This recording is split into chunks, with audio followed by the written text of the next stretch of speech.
Weekend shine with Anisha. Break से पहले आपको पता है कि डॉक्टर साहब हमारे साथ मौजूद थे, डॉक्टर साहब से बात हो रही थी। आज डॉक्टर साहब से काफ़ी सारे टॉपिक्स पे बात हुई, इसलिए कि बातें निकलती गई और मैंने कोशिश की कि सवाल करती रहूं, बहुत सारी चीज़ें पता चल जाएं। जो एंड पे बात थी वो ज़्यादा अहम इसलिए होगी डॉक्टर साहब के लिए, मेरे लिए, आपके लिए, सबके लिए, इसलिए कि उसमें एक ऐसा पॉजिटिव मैसेज था कि कभी भी गिव अप नहीं करना चाहिए, लाइफ में स्ट्रांग रहना चाहिए, मेहनत करते रहना चाहिए, लगन आपके अंदर होनी चाहिए, आप अपनी जो मंजिल है उस तक जरूर पहुंचते हैं। अच्छा जी, हमारे साथ लाइन पे अब मौजूद हैं चौधरी अकमल साहब, तज्जियाकार हैं, उनसे हम बात करेंगे कराची के मसाइल के हवाले से और काफी चीजों पे। अस्सलाम वालेकुम। वालेकुम सलाम। जी कैसे हैं आप, ठीक है? बहुत बहुत जबरदस्त है, आप सुनाए। अल्हम्दुलिल्लाह। आपकी आवाज आवाज थोड़ी सी मुझे कम आ रही है। जी, आप सही है। जी जी बिल्कुल ठीक है। सबसे पहले तो जी मैं ग्रीन बस सर्विस पे आपसे बात करूंगी कि सबसे पहले तो मुझे ये बताइएगा कि आया जो दूसरी सर्विसेज हैं हमारी बसेस की जो आम कराची में चलती हैं उसके क्या कराया और ग्रीन बस का क्या कराया?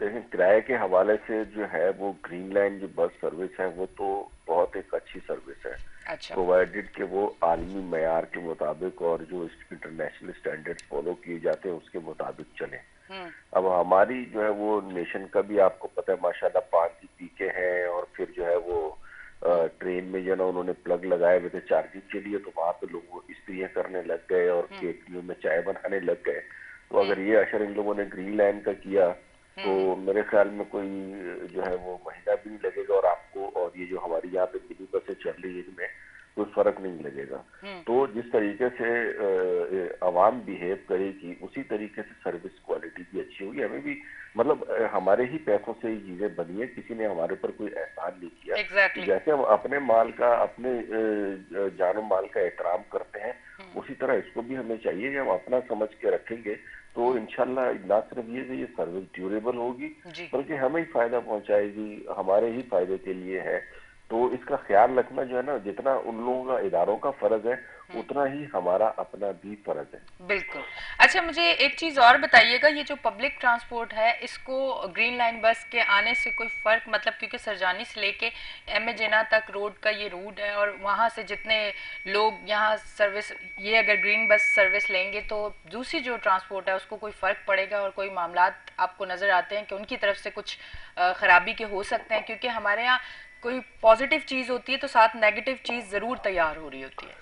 देखें, माफियाज जो है, कार्टेल जो है, प्रेशर ग्रुप्स जो है वो हर जगह पे मौजूद है, और ये यही माफियाज ग्रुप्स और प्रेशर ग्रुप्स जिनकी मैं बात कर रहा हूँ यही इस मुल्क को तरक्की भी नहीं होने देते, हर शोबे में मौजूद है। तो जाहिर है ट्रांसपोर्ट में भी इस जी। किस्म के माफियाज मौजूद है, और वो कभी भी नहीं चाहेंगे कि उनका जो रेवेन्यू है या उनका जो सोर्स ऑफ इनकम है उसमें कमी वाक़या हो। अब एग्जैक्टली। इसको अगर देखा जाए तो माफियाज को या जो भी दूसरी ट्रांसपोर्ट इस वक्त चल रही है कराची में उनको एज ए टफ कंपटीशन और पॉजिटिवली लेना चाहिए कि वो भी इसके मयार की सर्विस दें, अपनी जी। बसेस को इम्प्रूव करें, ट्रांसपोर्ट को इम्प्रूव करें।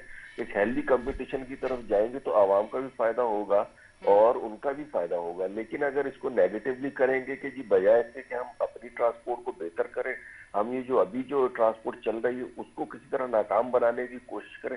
भाई नाकाम बनाना कोई इतना मुश्किल तो नहीं है, इलेक्ट्रॉनिक बसें हैं, आपको जी। पता ही है सारी टोटल कंप्यूटराइज सिस्टम होता है, वो एक हल्की सी तार को भी इधर से उधर कर दिए तो बस से खड़ी हो जाना है, और 80 बसों को खड़ा करने में क्या टाइम लगेगा। तो अब वो आहिस्ता आहिस्ता आहिस्ता, जैसे पहले आपने देखा होगा यहाँ पे कराची में जो बसेज आई थी सीएनजी वाली, कहाँ गई वो पड़े पड़े जो है ना वो वहां पे कबाड़ और जी। कबाड़ खाना और उनके ढांचे जो है ना वो अभी भी आपको ये जो ट्रांसपोर्ट वालों का डिपो है वहां पे मिलेंगे। तो अगर इस चीज को भी इस तरीके से किया जाए और उन लोगों के रहमो करम पे छोड़ दिया जाएगा तो ये हाल होगा। बिल्कुल। लेकिन अगर इसको अच्छे तरीके से प्रॉपरली मैनेज किया जाएगा तो एक अच्छी सर्विस, पूरी दुनिया में इस किस्म की सर्विस चलते हैं। हम तो बहुत लेट हो गए और इनफैक्ट हम तो बहुत पीछे हैं। अब तक तो कराची में मतलब कराची जो है वो 70 साल पहले जो है या 60 साल पहले 1970 में और 60s में और इवन पाकिस्तान बनने से पहले भी आप देखें तो यहाँ पे कराची में ट्राम सर्विस चला करती थी, यहाँ पे सर्कुलर रेलवे जो है वो चला करती थी। आहिस्ता आहिस्ता जो है ना वो कराची ट्रांसपोर्ट कारपोरेशन होती थी, उसकी बसें चलती थी। सब खत्म हो गया, सब सब पता। पता नहीं कहाँ चला गया। हाँ। और आवाम को जो है ना वो ले आए हम्म। ये लोग चिंचियों के ऊपर और वो मोटरसाइकिल वाले रक्षों के ऊपर, और जी। जिसमें इंसान जो वो भेड़ बकरियों की तरह बैठ के जा रहे हम्म। होते हैं। और अब ये एक अगर छोटी सर्विस बहुत देर से आई है, और हम्म। इसका क्रेडिट और डिसक्रेडिट जो है वो लोग लेने की भी कोशिश कर रहे हैं। जी। सिंध गवर्नमेंट ने तो बिल्कुल ही इसके ऊपर से हाथ उठा लिए। मेरी जी। कल वैसे आदिल शाह साहब से भी बात हुई, वो भी यही कह रहे थे।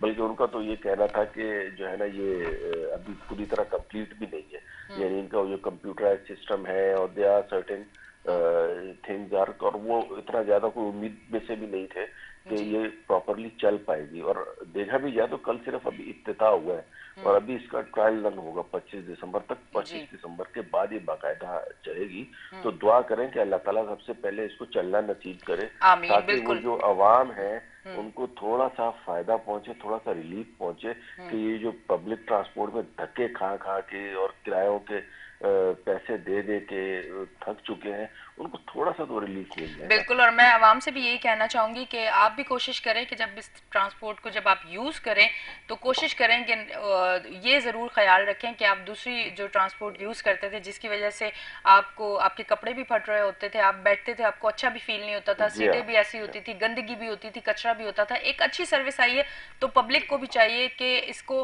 पॉजिटिव वे में लेके चले, गंदगी ना करें, कोशिश करें कि तरीके से इसको लेके चलें ताकि ये हर इंसान के लिए एक अच्छी चीज साबित हो। अच्छा जी, थोड़ा सा मैं गैस की लोड शेडिंग की तरफ आऊंगी कि कराची में ठंडी हवा चली नहीं कि गैस की लोड शेडिंग इतनी शदीद हो चुकी है कि काफ़ी एरियाज जो है जहां गैस नाम की सिर्फ आती है और लोग ये सोचते हैं कि अब कब तक इस सांस रहेगा, और कुछ लोगों की तो सोच ये भी हो चुकी है कि आइंदा आने वाले सालों में सिर्फ सर्दी नहीं गर्मी में भी हम लोगों को गैस नहीं मिलेगी। इस पे क्या कहना चाहेंगे?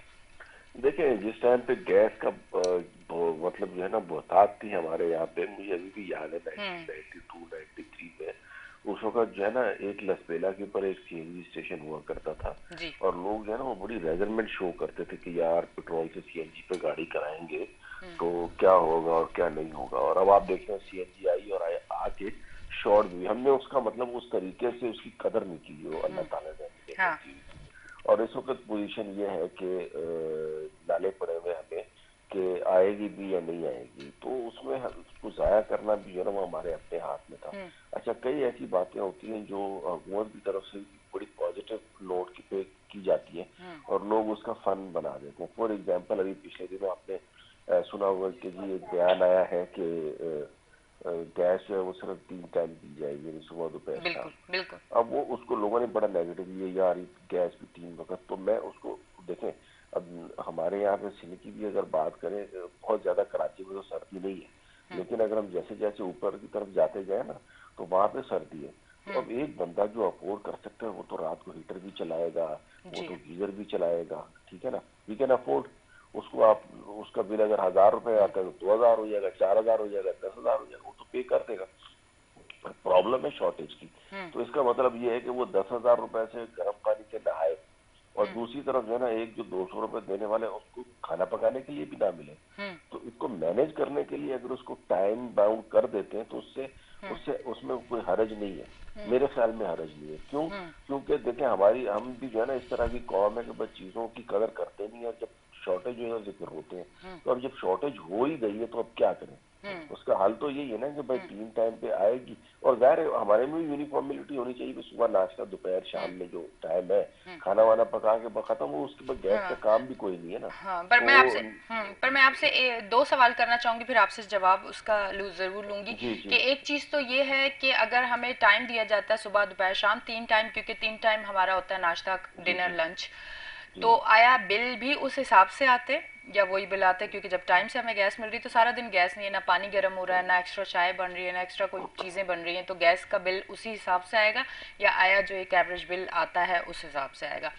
दूसरी चीज़ मैं ये कहना चाहूँगी कि सीएनजी, जब आपको पता था कि इस तरह का बहरान कोई भी पॉलिसी बनती है तो वो सिर्फ लिमिटेड टाइम के लिए नहीं होती, आगे का फ्यूचर भी देखा जाता है। तो आप लोगों ने जो है गैस का इतना बहरान होना था तो सीएनजी और इन सारी चीज़ों को आगे क्यों बढ़ाया? अब आप ये देखें कि 2 महीने के लिए सीएनजी भी बंद हो चुकी है, इस पर क्या कहना चाहेंगे?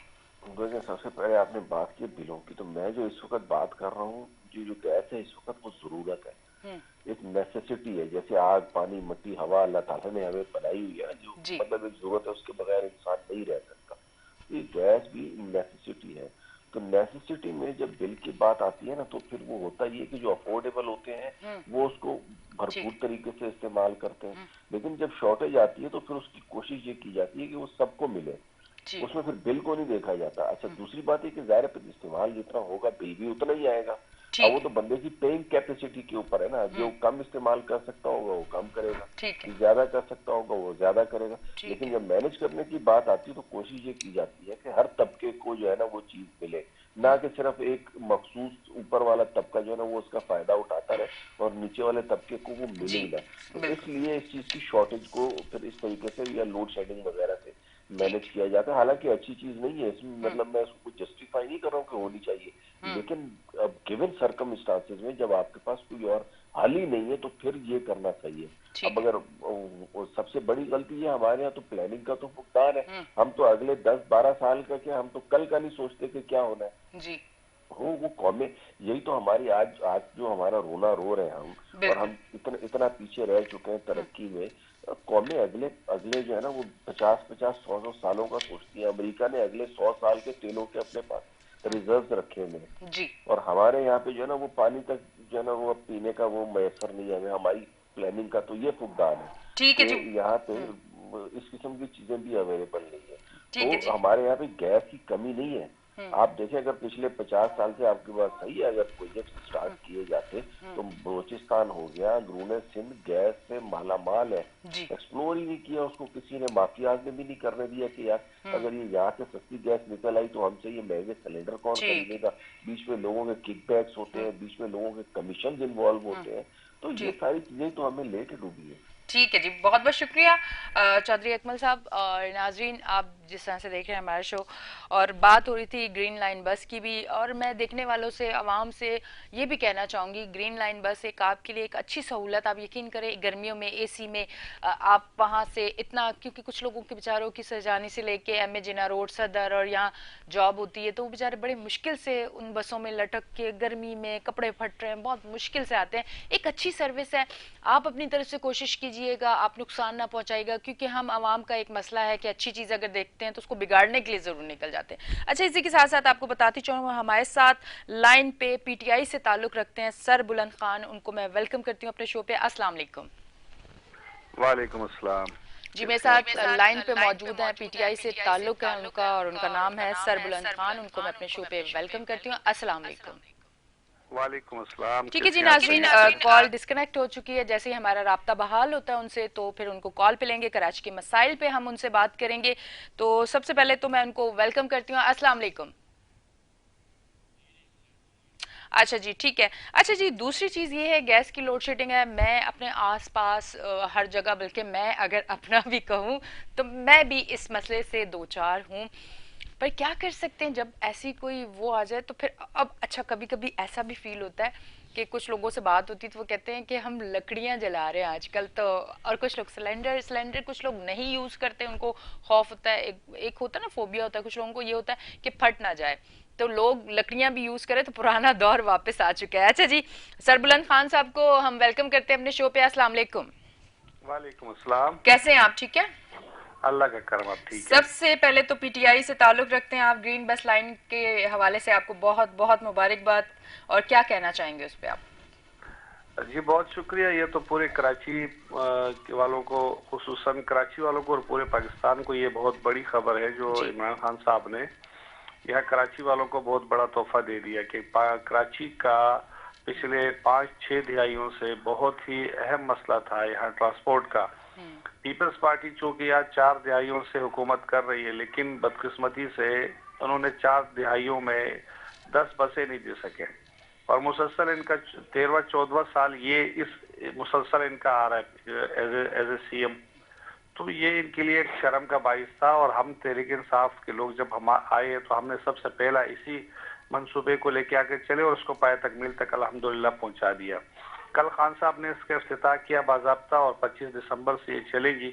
बसेस तो आपने देखी होंगी कि पोर्ट पे आ जी गई थी, हमने जी जाके वहां से और ड्राइवर्स वगैरह को ट्रेनिंग वगैरह, तो मामला इंशाल्लाह ताला 25 दिसंबर से शुरू होगा। जी। तो पहली दफा ये कराची की आवाम जो है वो थोड़ा सा सुख का सांस ले लेगी, क्योंकि ये ट्रैफिक का इतना बड़ा इशू था। इनके अलावा जो है वो दीगर इश्यूज बहुत सारे थे, क्योंकि फ्यूल कंजप्शन जो जो पाकिस्तान के ऊपर जो इस वक्त पैसों का बड़ा लोड आता है उसको भी कवर करना था। तो अब ये बहुत जबरदस्त किस्म की सहूलत आ गई कि 15 रुपए से 50 रुपए तक के लिए ये एक बड़ी सहूलत आ गई, जिसमें रोड पे ना कोई खड्डे जंप होंगे, ना कोई ब्रेक होगा, और मिनटों में सफर होगा, घंटों वाला। तो ये बहुत बड़ी सहूलत आ गई कराची के आवाम के लिए। कम से कम जो है वो कुछ अच्छी खबर मिलने को मिली है, और इंशाल्लाह ताला हम आगे 15 महीनों में के4 का जो प्रोजेक्ट है उसको भी पाए तकमील तक पहुंचाएंगे, ताकि कराची के लिए जो पानी का मसला है वो भी साथ साथ हल हो। बिल्कुल। अच्छा जी, आप पीटीआई से ताल्लुक रखते हैं, पाकिस्तान की अवाम का एक सवाल है कि महंगाई कब खत्म होगी। आपने इतनी पीटीआई के आने के बाद इतनी महंगाई हो चुकी है कि एक आम इंसान, एक मिडिल क्लास इंसान भी, एक गरीब इंसान जो है वो अब अफोर्ड नहीं कर सकता। तो आपसे सवाल ये है कि ये महंगाई कैसे कम होगी? ये आइंदा आने वाले 15 सालों में भी महंगाई कम हो सकेगी? क्या आप ये समझते हैं कि महंगाई कम होगी जिस लेवल पे हम जा चुके हैं? देखिए जी, आप अगर मैं साथ साथ एक और चीज ऐड कर सकूं कि जो हमारी गुजरी हुई हुकूमतें हैं जो इक्तदार में रही हैं, उन्होंने डॉलर को रोक के रखा कि महंगाई ना बढ़ जाए, और आप लोगों ने रोका नहीं, जिसकी वजह से महंगाई बढ़ गई। आया आप उस महंगाई को, डॉलर को उस रेट पे ला के महंगाई को कम कर सकेंगे? देखिए जी, एक तो एक इंटरनेशनल इशू है। अगर तमाम बैन अवी सतह पे आप देखें तो जितने भी ममालिक हैं सब मुतासर हुए, अमेरिका समेत इटली, जर्मन, जापान सब मुतासर हुए। तुर्की का पैसा इंतहाई गिर गया है। तो एक इंटरनेशनल मामला थे, ऊपर से हम जो है IMF की जगह उसमें चुंगल में जकड़े हुए हैं, और हमें अपनी तमाम कर्जों को रीशेड्यूल करने के लिए, दोबारा कर्जा लेने के लिए इसके अलावा कोई दूसरा रास्ता होता नहीं हमारे पास। हमारी एक्सपोर्ट न होने के बराबर थी, हमारे रिजर्व खत्म हो गए थे, हमारे पास गर्दिशी कर्जे भी इतने ज्यादा हो गए थे। अब अल्हम्दुलिल्लाह हमारी जो रिजर्व है वो भी बढ़ गए हैं, और हमारा जो डेफिसिट, करंट डेफिसिट खसारा था वो भी मुझे ये बताना चाहेंगे 3 साल में कितने, पीटीआई के दौर में कितने अभी तक आप कर्जे ले चुके हैं, और पहले कितने थे जब ये हुकूमत गई थी और पीटीआई आई थी? जितने ले चुके हैं उससे ज्यादा हम अदायगी कर चुके हैं पिछली हुकूमतों के, क्योंकि कम से कम 24 से 30 अरब डॉलर जो था वो हमारे पास IMF का कर्जा था, और हमने उनको हमने तकरीबन 20 अरब डॉलर के करीब हमने वापस किए हैं, जिसमें किस्तें हैं और पैसे हैं। ठीक है जी, बहुत बहुत शुक्रिया। असल में लाइव है और हमारा टाइम जो है वो बिल्कुल खत्म हो चुका है। बहुत बहुत शुक्रिया, आपने अपना जो है एक मौक़िफ़ रखा। हमारी कोशिश थी और भी काफी सारे सवाल आपसे जरूर करते, पर लाइव है, आपको पता है लाइव में ऐसा होता है कि 1 मिनट भी ऊपर नहीं जाता और फौरन से हमें शो खत्म करना होता है। इसी तरह अपना ख्याल रखें, खुश रहें, आबाद रहें, हमारा शो देखते रहें। कल संडे इतवार का दिन है, घंटी बजाएंगे, चैनल आएंगे, शो करेंगे आपके साथ, अच्छा शो होगा इंशाल्लाह। आप हमारे साथ रहिएगा। कल भी अपनी होस्ट एनिशा को दें इजाजत, फिर मिलेंगे। अल्लाह हाफिज।